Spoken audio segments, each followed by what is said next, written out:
தைலாபுர தோட்டத்துக்கு வந்தால் தான் கைது பண்ணுவாங்கன்னு பார்த்தா தைலாபுர தோட்டத்துக்கு பக்கம் வந்தாலே கைது பண்ணிடுவாங்க போல இருக்கு. அப்பாவே கம்ப்ளைண்ட் கொடுத்துருக்காரு.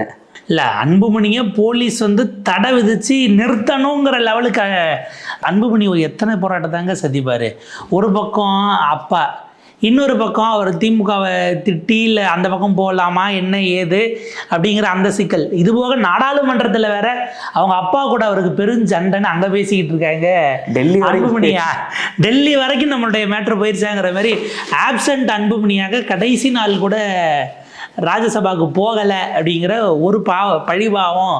இன்னொரு பக்கம் இப்படி பல முனை தாக்குதலை சந்திச்சுக்கிட்டு இருக்காப்புல. இந்த பாராளுமன்றத்துக்கு இதுவரைக்கும் போனதே கிடையாது அன்புமணி. ரொம்ப இந்தியாவிலே லோயஸ்ட் அட்டெண்டன்ஸ் சொல்லுவாங்கல்ல, அவரு ஒருத்தர். ஃபேர்வெல் இன்னையோட முடியுது அவருக்கு. இன்னைக்கும் நாடாளுமன்றத்துக்கு போகலை. எல்லாரும் போய் இப்போ வைகோலாம் பயங்கரமாக அங்கே ஸ்பீச் கொடுத்துக்கிட்டு இருக்காரு. நான் என்ன நினைக்கிறேன், அப்பாவுக்கு அதை பற்றியும் கேள்வி எழுப்பியிருப்பாருன்னு பார்த்தேன். அவர் அதை பற்றி கேள்வி எழுப்பல. தமிழ்நாட்டுக்குள்ளே அன்புமணி குறிப்பாக வட தமிழ்நாட்டில் எங்கேயுமே பிரச்சாரத்துக்கோ இல்லை போராட்டங்களுக்கோ பயணத்துக்கோ போயிடக்கூடாது. அவர் கிளைம் பண்ணுறாரு பார்த்தீங்களா, நான் தான் 98,000 கிராமத்துக்கு போனேன், ஆனால் இன்னும் ஒரு கிராமத்துக்கு கூட விடமாட்டேன் அப்படிங்கிறாரு. அன்புமணி என்னுடைய பேச்சை மீறி போனால் சட்ட ஒழுங்கு பிரச்சனை ஏற்படும்ங்கிறது மைல்டான மிரட்டலாக நாம் பார்க்க வேண்டி இருக்கிறது. வன்முறை வெடிக்கும் அப்படிங்கிறாரு. அதாவது கல்லை விட்டு எறிகிறதுக்கு என்கிட்டையும் படை இருக்குன்னு அவர் சொல்ல வராரா? வழக்கமாக போன போராட்டத்துக்கு ட்ரெயின் மேலே விட்டாங்க, இந்த முறை குடும்பத்துக்குள்ளேயே அது போக போதாங்கிறது தான் கேள்வியாக இருக்குது. ஏன்னா நாளைக்கு ராமதாஸுக்கு பிறந்த நாள். அந்த பிறந்த நாளை முன்னிட்டு தான் இவர் பயணத்தை லான்ச் பண்ணுறாரு. பயணத்துக்கு லோகோலாம் இது லான்ச் பண்ணுறாங்க. அதில் அன்புமணின்னு தான் இருந்தது. அன்புமணினும் போடலை, அன்புமணி ராமதாஸ்னும் லோகோவில் போடலை. அன்புமணி சுற்றுப்பயணம் அப்படிங்கிற மாதிரி தான். அதாவது ஏற்கனவே ஒரு எச்சரிக்கை விட்டார்ல, ராமதாஸுங்கிற பேரை நீங்கள் பயன்படுத்தக்கூடாது, வேணும்னா நீங்கள் அன்புமணின்னு வச்சுக்கலாம், ராமதாஸ்ன்னு சொல்லக்கூடாதுன்னு அவங்க அப்பா சொன்னார். இனிஷியலில் மட்டும் போட்டுங்கன்னு இன்றைக்கும் அதை சொல்கிறாரு. ஆனால் பாமக இருக்கக்கூடிய நிலைங்கிறது இன்றைக்கி படுமோசமாக போயிருக்கு. இதில் கூத்து என்ன அப்படின்னா, நாளை மறுநாள் பிரதமர் மோடி வேற வராரு. ஆமாம், அவர் வர நேரத்தில் இன்னொரு கூட்டணி கட்சின்னு யாரையாவது கூப்பிட்டு போய் காட்டலான்னு பார்த்தா அதுக்கான வழிவகையே இல்லைங்கிறது தான் செய்தியாக இருக்குது. ஒவ்வொரு வேலைக்கிழமையும் வர மாதிரி அவர் இன்றைக்கி வந்திருக்கிறாரு. நாளைக்கு அன்புமணி தொடங்கக்கூடிய பயணம் திருப்பூர்லேருந்து இது தொடங்குது. ஸோ அங்கேருந்து அந்த பயணம் அப்படிங்கிறதுக்கே சட்ட ரீதியாக உங்களுக்கு அதுக்கு இல்லை பர்மிஷன் நான் கொடுக்கலன்னா உங்களால் பாமக கொடியை பயன்படுத்த முடியாது. நீங்கள் செயல் தலைவராகவே இருந்தாலும் என் பர்மிஷன் இல்லாமல் எடுக்கிறதுக்கு நான் அனுமதிக்க மாட்டேங்கிற இடத்துக்கு ராமதாஸ் நகருகிறார். கட்சி செங்குத்து பிளவை நோக்கி போயிடுச்சு. ஆனால் ஒன்று கவனிக்கணும், இப்போ வரைக்கும் அன்புமணியை நீக்கணும் அப்படிங்கிற இடத்துக்கு ராமதாஸ் போகலை. அதில் தெளிவாக இருக்கார். கூட இருக்கவங்க தான் முதல்ல சொல்கிறாருல, நான் அன்புமணியை கட்சி விட்டு நீக்கிறதுக்கு நான் என்ன அவ்வளோ முட்டாள்தனமாக யோசிக்க மாட்டேன் அப்படிங்கிறத அவர் சொல்கிறார். நீ எனக்கு பிறகு நீ இருந்துக்கோ, ஆனால் கட்சி இப்போ கொடு அப்படிங்கிறாரு. ஆனால் அவர் என்ன சொல்கிறாருன்னா, இப்போ வாங்கிட்டு மொத்தமாக என்னை அனுப்பிச்சிருவாங்க அப்படிங்கிறதுல அவர் பயப்படுறாரு. ஏன்னா இடையில பார்த்தீங்கன்னா ராமதாஸருடைய மூத்த மகள் அவங்க சில நிகழ்ச்சிகளை நேரடியாக கலந்துக்கிறாங்க. ஸோ நாளைக்கு இந்த கட்சி மகள்கிட்ட போயிடும், மகளுடைய பையன் அந்த ஃபேமிலியோட கட்சி போயிடும் அப்படின்னு சொல்லி ஒரு பயப்படுறாரு மருத்துவர் அவர்கள். ஸோ அப்போ இது என்னென்னா, இந்த குடும்ப சண்டை அப்படிங்கிறது ஒட்டுமொத்தமாக டெல்லி வரைக்கும் இன்றைக்கி பாராளுமன்றத்திலேயே நாரடிச்சுன்னு சொல்லலாம். ஏன்னா அன்புமணி அவர் ஜான் பிரிட்டாஸ் அவர்கள் பேசும்போது குறிப்பிடுறார். அன்புமணியை பற்றி எனக்கு ரொம்ப பெருசாக ஒன்றும் தெரியுது. ஏன்னா அதிமுகவில் திரு சந்திரசேகரன் அவருக்கும் பதவிக்காலம் முடியுது, அன்புமணிக்கும் முடியுது. அவங்க ரெண்டு பேருக்கும் மேலே எனக்கு பெரிய அளவுக்கு பரிச்சயம் இல்லை. ஆனால் நான் கேள்விப்படுறேன், அன்புமணிக்கு இன்றைக்கி மிகப்பெரிய பேட்டில், மிகப்பெரிய போர் நடத்திக்கிட்டு இருக்காரு. ஒன்று அவருடைய அப்பாவை எதிர்த்து மாநிலத்தில் நடத்திக்கிட்டு இருக்காரு அப்படின்னு நான் கேள்விப்படுறேன்னு அவர் கேள்விப்பட்டதை வச்சு பேசியிருக்காரு அப்படின்னு தான் பார்க்கணும். ஏன்னா அவருக்கு மட்டும் இல்லை, பல பேருக்கு ஏன் பரிச்சயம் இல்லைன்னா அன்புமணி போகிறதில்ல. நீங்கள் கிளாஸ்மேட்னு எப்போ சொல்லிங்கன்னா கிளாஸுக்கு வந்திருந்தா தானே ஆமாம் என் கிளாஸ்மேட்டுன்னு சொல்ல முடியும். அந்த மாதிரி அவர் ராஜ்யசபா மேட்டானா அங்கே போய் கொல்லிகா இருக்கிறாங்கன்னா போனால் தானே இருக்க முடியும். ஆமாங்க, யாரோ ஒருத்தர் வருவார், ஒரு சீட்டு ஒன்று எம்டியாகவே இருக்கும், அதானாங்கிற நிலைமைக்கு தான் இல்லை இது இருக்கு. நான் இதை எப்படி பார்க்குறேன் அப்படின்னா, ஒரு ஜென்ரேஷன்லேருந்து இன்னொரு ஜென்ரேஷனுக்கு ஒரு பார்ட்டி மாறும்போது அப்பாக்களுக்கு இருந்த ஒரு மெச்சூரிட்டி கூட பசங்களுக்கு இல்லாமல் போகுது அப்படிங்கிறது ஒரு பெரிய வருத்தமாக இருக்குது. அதில் தப்பி பிழைக்கிறது திமுக தான். திமுக கலைஞரை விட இன்னும் ஒரு படி வீரியமாக அதை ஸ்ட்ராங்காக சோஷியல் ஜஸ்டிஸ் அப்படிங்கிறத வந்து திரு ஸ்டாலின் அவர்கள் எடுத்துகிட்டு போகிறதா தான் நான் பார்க்குறேன்.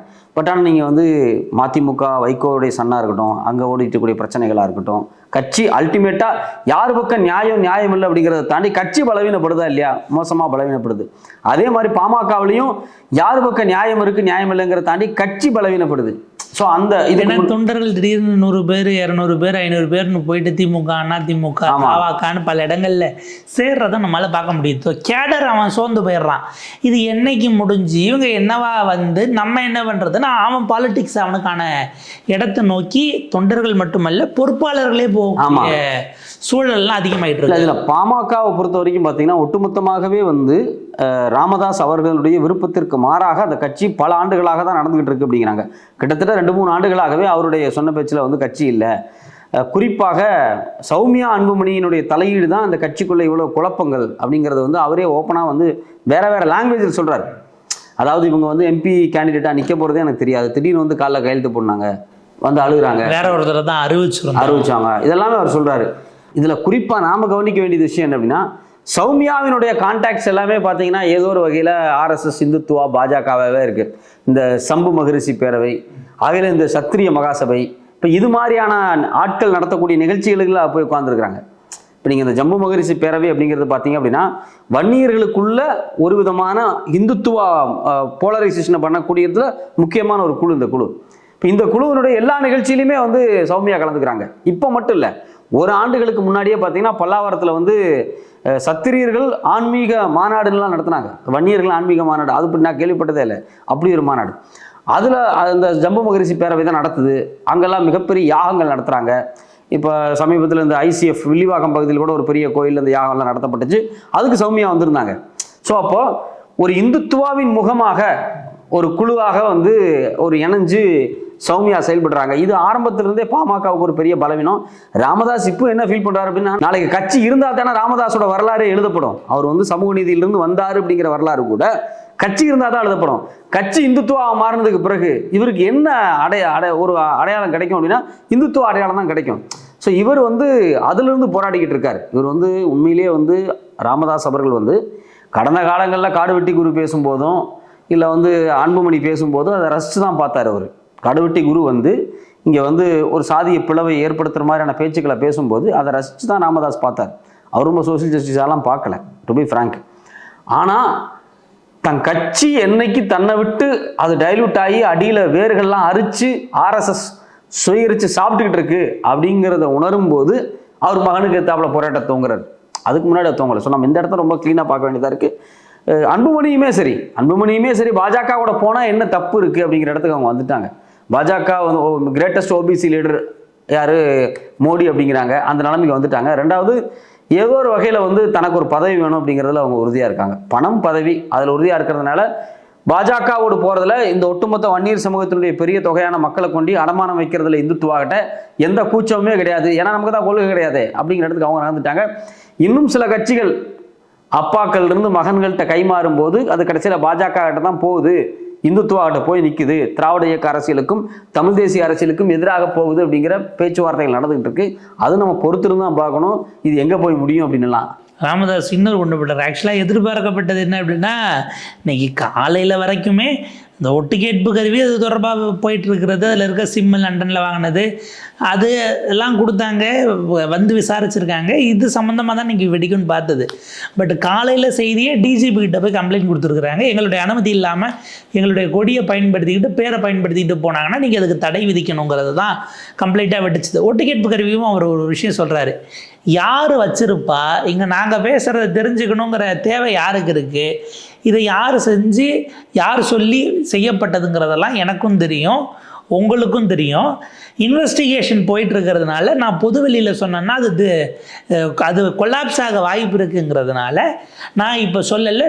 காவல்துறை அதை மிக நிச்சயமாக கண்டுபிடிச்சி என்ன செய்யணுமோ செய்வாங்க அப்படின்னு ஒரு விஷயத்தை அவர் வைக்கிறார். அங்கே ஒரு அக்கண்ணா வைக்கிறதுங்கிறதே நம்ம அடிக்கோடிட்டு பார்க்க வேண்டிய ஒரு தேவை இல்லை. அவர் அந்த கருவிக்கு பிறகு ரொம்ப அப்செட் ஆகிட்டார் தான். அவர் வந்து நான் இதை எதிர்பார்க்கவே இல்லை, எனக்கு வந்து உயிரே போயிடுச்சு அப்படிங்கிற மாதிரி அவர் பேசினார். உண்மையிலேயே அது ஒரு பெரிய பகீருங்கிற ஒரு விஷயந்தான். இப்போ ஒரு அப்பா என்ன பேசுகிறாரு அப்படிங்கிறத வந்து ஒட்டு கேட்கக்கூடிய இடத்துக்கு வந்து அன்புமணி வந்து நகர்ந்துருக்கிறார் அப்படிங்கிறது வந்து ரொம்ப மோசம். அன்புமணி தான் வச்சுருப்பார், ஊருக்கே தெரியும். அந்த இன்ஃபேக்ட் அது லண்டன்லேருந்து வாங்கிட்டு வரப்பட்டிருக்கு அப்படிங்கிறாங்க. அது குறித்து ரொம்ப டீட்டெயிலாக நம்ம சவுக்கு சங்கர் வீடியோலாம் போட்டிருந்தாரு. ஸோ லண்டன்லேருந்து வாங்கப்பட்டது, அதில் வந்து லைக்கா சிம்மு பயன்படுத்தப்பட்டிருக்குது. இந்த ஃபெசிலிட்டியோட இவ்வளோ செலவு பண்ணி இதை வாங்கி 30,000 ரூபாய்க்கு இன்னும் டாப்அப் எல்லாம் பண்ணியிருக்குன்னு சொன்னாங்க. இவ்வளோ தூரம் கேட்க வேண்டிய நிர்பந்தம் யாருக்கு இருக்குது? பத்திரிகையாளர்களுக்கு இருக்கா? கிடையாது. ஏன் பத்திரிகையாளர்களுக்கு இல்லை அப்படின்னா, என்ன பிரச்சனைங்கிறது தான் ராமதாஸ் அவர்கள் பேட்டி கொடுத்து எல்லாத்தையும் சொல்லிடுறாரு. ஸோ ஒரு பத்திரிகையாளர் போய் ஒரு ஸ்டிங் ஆப்ரேஷன் நடத்த வேண்டிய அவசியமே கிடையாது. அப்போ இது முழுக்க முழுக்க வந்து அன்புமணியினுடைய வேலை தான், குடும்ப விஷயங்களை ஒட்டு கேட்கறது தான். இப்போ ரியல் ஸ்டிங் ஆப்ரேஷன் பண்ணுற அளவுக்கு இன்னைக்கு பாமக அப்படி ஒரு டிசைடிங் ஃபோர்ஸாக இருக்காங்கிறதும் கேள்வி இருக்குன்னு வச்சுக்கோங்களேன். அப்போ ராமதாஸ் அவர்கள் எடுக்கக்கூடிய முடிவு, ஏன்னா வீட்டில் கொண்டு போய் அதை வச்சுருக்கிறாங்கிறத கவனிக்கணும். பர்சனலாக அப்படின்னும் போது அவர் கூட இருக்கிறவங்க யாரும் அதை செய்ய வேண்டிய தேவைகள் அப்படிங்கிறது இப்போதைக்கு இல்லை. பர்சனல் ப்ரொஃபஷனல் எல்லாத்தையும் அவர் அரசியல் சார்ந்த விஷயத்தையும் அவர் அங்கே தான் பேசுகிறாருன்னும் போது அந்த இடம் கொண்டு போய் நிற்கக்கூடிய இடமாக இருக்கிறது. அவர் பேரை சொல்லலைனாலும் சுற்றி சுற்றி அங்கே தான் வந்துக்கிட்டு இருக்காருங்கிறதும் புரிஞ்சுக்க முடியுது. அடுத்து ஒரு அறிவிப்பை கொடுத்துருக்கிறாரு. பாட்டாளி மக்கள் கட்சிக்கு தலைமை நிலையம், கட்சி அலுவலகம் என்பது சென்னையில் இருந்ததை நாங்கள் தைலாபுரத்துக்கு மாற்றிவிட்டோம். தைலாபுரம் மட்டும்தான் தலைமை அலுவலகம். தலைமை அலுவலகம் என்று வேறு யாராவது சொல்லி கொண்டிருந்தால் அவர்களின் மீது ஒழுங்கு நடவடிக்கை எடுத்து கட்சியை விட்டு நீக்குவோம் அப்படின்னு பதிவு பண்ணியிருக்கிறார். ஏற்கனவே இருக்கக்கூடிய அலுவலகம், அதுபோக பனையூரில் போட்ட ஆஃபீஸ், இதெல்லாம் என்னவாக போகுதுங்கிற கேள்வி இருக்குது. கூடுதலாக ஒரு விஷயம் சொல்கிறார். 30/5 மே மாதம் 30ஆம் தேதியே தேர்தல் ஆணையத்துக்கு நாங்கள் சிறப்பு பொதுக்குழுவை கூட்டி எடுத்த முடிவுகளை அனுப்பிவிட்டோம். அதன்படி நான் தான் தலைவராக இருக்கேன், நிறுவனர். மற்றபடி செயல் தலைவராக அன்புமணி, கௌரவ தலைவர் ஜி.கே. மணி, அவர் ஹுசைன், அவரை வந்து பொருளாளராக போட்டிருக்கோம். பொதுச் செயலாளராக முரளி சங்கர். இந்த 5 எலெக்ஷன் கமிஷன் நாங்கள் அனுப்பிட்டோம்னு அவர் ஒரு பதிவு சொல்கிறார். அவர் ப்ரெஸ் மீட்டில் சொல்லக்கூடிய டேட்டு 30/5. நம்ம அப்படி பார்த்தோம்னா கிட்டத்தட்ட 1.25 மாதம் ஆகிருக்கிறது. இப்போ வரைக்கும் தேர்தல் ஆணையம் அதை ஏற்றுச்சா இல்லையாங்கிறது தெரியாத ஒரு அக்கன்னா இருக்கிறது. நீங்கள் எவ்வளவோ பண்ணீங்க, எல்லாம் சரிங்கய்யா, அதை கொண்டு போய் தேர்தல் ஆணையத்துக்கிட்ட பஞ்சாயத்துக்கு கொடுத்துருக்குறீங்களே, அது குரங்கு அப்பத்தை பங்கு பிரித்த கதையாக போயிடாதாங்கிற. இல்லை, பாஜக தான் எதிர்பார்க்குது. பாஜகவை பொறுத்த வரைக்கும் அன்புமணி இருந்தால் அந்த வன்னியர் ஓட்டு பேங்கை வந்து அப்படியே நம்ம இந்துத்துவாவை கன்வெர்ட் பண்ணுறதுக்கு ஈஸியாக இருக்கும் அப்படின்னு நினைக்கிறாங்க. அதனால் அதை வந்து ரொம்ப சாலிடான பேக்கேஜாக பார்க்குறாங்க. இப்போ அதை வந்து விசிகாட்ட அவங்களால எதிர்பார்க்க முடியல. தலித் ஓட்டுக்களை வந்து அப்படியே இந்துத்துவா ஓட்டுக்களாக கிரவுண்டில் மாற்ற முடியலை. ஏன்னா விசிகா ஸ்ட்ராங்காக இருக்குது. குறிப்பாக சித்தாந்த ரீதியாக தான் ரொம்ப ஸ்ட்ராங்காக இருக்குது. அதாவது கட்சி கட்டமைப்பெல்லாம் தாண்டி முனைவர் திருமா அவர்களுடைய சித்தாந்த பலம் அப்படிங்கிறது வந்து இந்துத்துவாவை வட தமிழ்நாட்டுக்குள் கிரவுண்டில் உருவுறதுக்கு ரொம்ப தொந்தரவாக இருக்குது. ஆப்ஷனே இல்லாமல் இருக்குது. இப்போ தலித்துக்களுக்கு ஈக்குவலாக இருக்கக்கூடிய ஒரு கண்டென்ட்டான சமூகம் நிறையா இருக்கக்கூடிய சமூகம், அதே சமயத்தில் கிரவுண்டில் இருக்கக்கூடிய ஒரு பாட்டாளி சமூகமாக இருக்கிறது வன்னியர் சமூகம். ஸோ வன்னியர் சமூகத்தில் ஒரு பேக்கேஜை உருவி எடுத்துக்கலான்னு அவங்க வந்து ரொம்ப நாளாக ட்ரை பண்ணுறாங்க. ஒரு 20 வருஷமான முயற்சி அது இப்போ சௌமியா வச்சு அவங்க செய்கிறாங்க. அதுக்கு அன்புமணி வளைஞ்சு கொடுக்குறாரு. ராமதாஸுக்கு அவர் என்ன ஃபீல் பண்ணுறாரு அப்படின்னா, கட்சியே இல்லாமல் போயிடும், உனக்கு ஒன்றுமே தெரிய மாட்டேங்குது, 10 வருஷம் தான் அழிச்சிருவாங்க, கட்சியை மொத்தமாக அரிச்சு கையில் எடுத்துகிட்டு போயிடுவாங்க, உன்னையே ஒரு நாள் இல்லாமல் பண்ணிடுவாங்க அப்படின்னு வந்து அவர் வெளிப்படையாக அவர் சொல்கிறாரு. அது வந்து இவங்களுக்கு புரிய மாட்டேங்குது. சமீபத்தில் ஒரு பழைய வீடியோ, அது 80களுடைய கடைசி பகுதியில் ராமதாஸ் அவர்கள் இதே போல் ஒரு கூட்டம் மட்டும் ஒரு மணி நேரத்துக்கு மேலே அவர் பேசின ஒரு வீடியோ ஒன்று வைரல் ஆச்சு.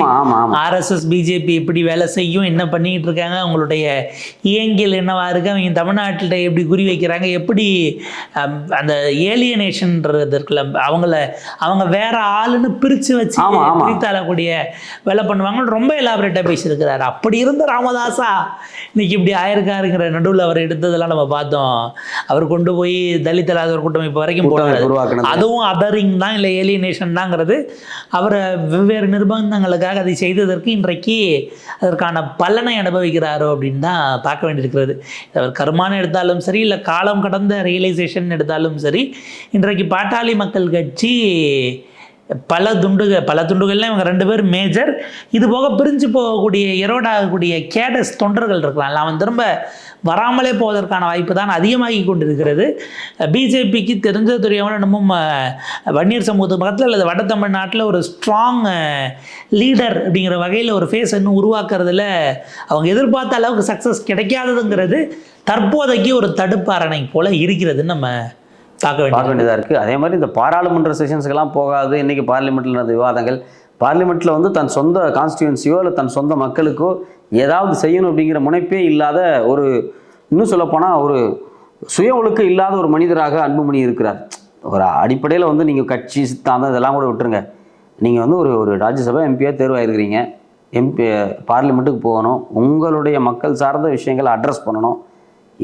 போய் ஒரு குழந்தைக்கு நம்ம ஸ்கூலுக்கு போமா அப்படின்னு சொல்கிற மாதிரி பார்லிமெண்ட்டுக்கு போக சொன்னால் கூட நான் பார்லிமெண்ட்டுக்கு போக மாட்டேன், நான் வந்து வீட்லேயே தான் உட்காந்துருப்பேன், பனையூரில் இருப்பேன் அப்படிங்கிற மனதில் இருக்கார். அப்போ உண்மையிலே அடிப்படையிலே வந்து அன்புமணி வந்து பொலிட்டிக்ஸ்க்கு வந்து ஒரு ஃபிட்டான ஆள் கிடையாது.